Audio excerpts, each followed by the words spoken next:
When domestic abuse occurs, many people ask, why does she stay? Others, they ask a different question. Why did you do it? Ooh.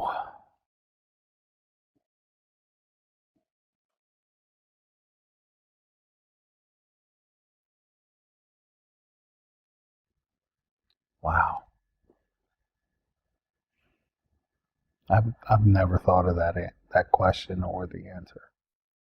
We were both in the same intramural after school kind of group called Peer Helpers. I did this really embarrassing church lady impersonation, and she told me my zipper was down.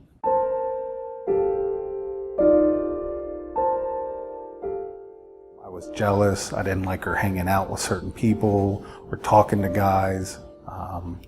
If we'd ever get into a fight, I would beat up my car. As a teenager, you can kind of romanticize a lot of that, and you can say, oh, he loves me so much that he just doesn't even want me to, talk to anyone else. He just wants me all to himself. And you can romanticize that into thinking it's a good thing, and instead of seeing it for what it really is.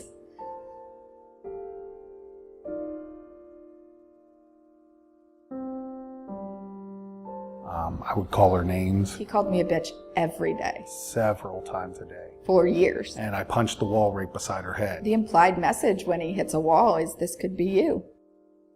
That whole thing of wait till your dad gets home if they did something wrong meant something in our family that was very different. It meant they would be terrorized.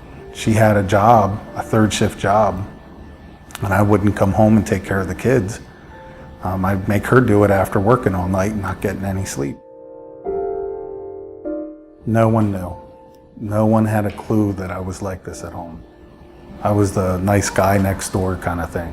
Which then when he calls you crazy and tells you you're crazy and depressed, you begin to think, you know what, maybe I am doing something wrong because he is so nice to everyone else. What must I be doing to make him act that way? How horrible must I be for him to be like that?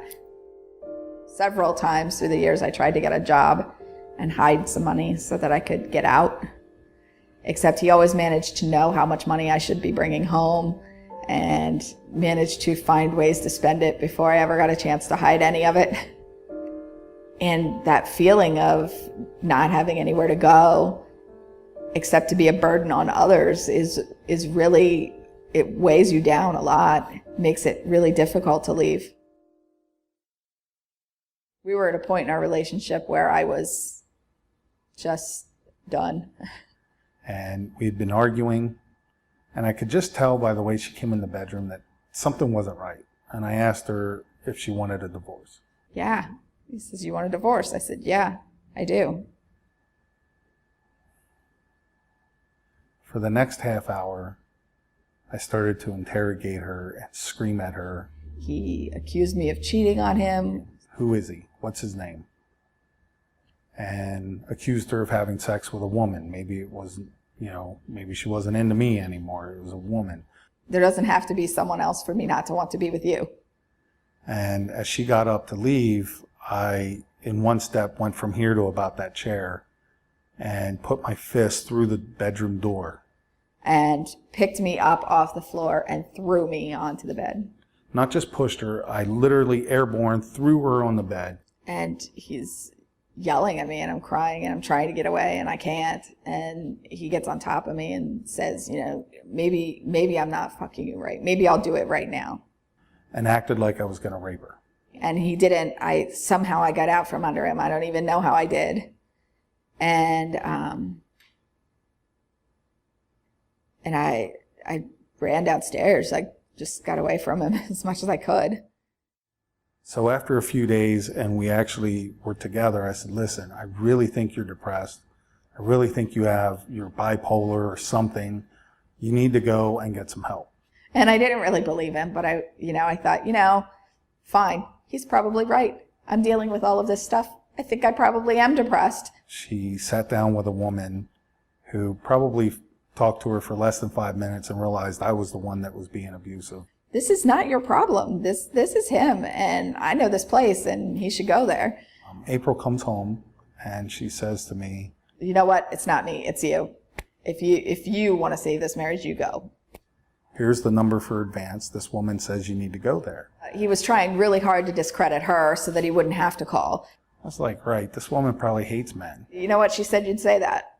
I was like, well, she's probably gay. She's probably a lesbian. She said you'd probably say that.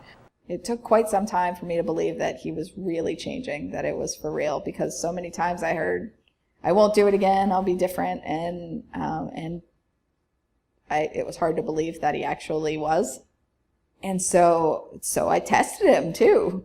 I would bring up topics like money or family or housework.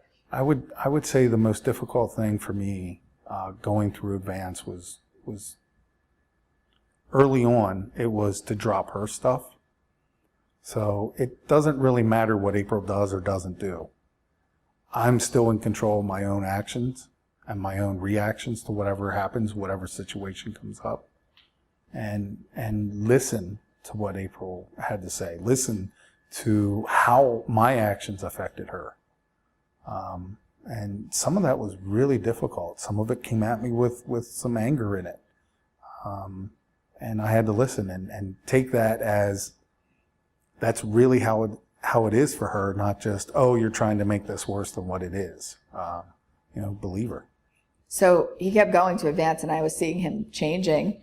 After I was going through Advance, she came to me. She was really upset. She was crying. And I said, when you get home from work, we've got to talk. I got to talk to you about something.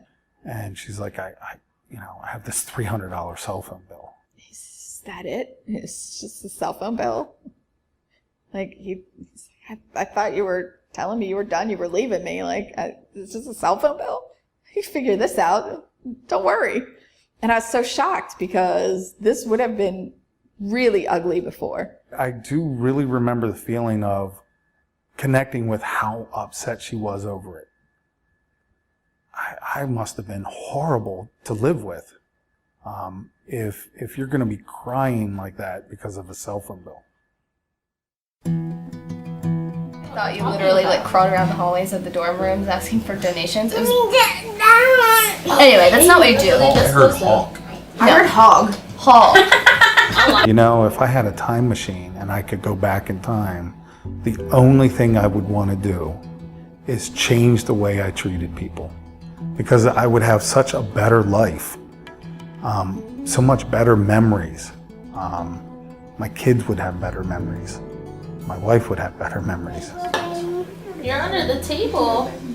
I think people often talk about being married to their best friend, and I think it's pretty cool to actually be able to say that I am. I know he's embarrassed by what his behavior used to be like. He's not like that anymore. Can't imagine being that person anymore. Those things that I did to April on that day and every day prior to that day in our relationship, those bells are still ringing and they still have consequences every day.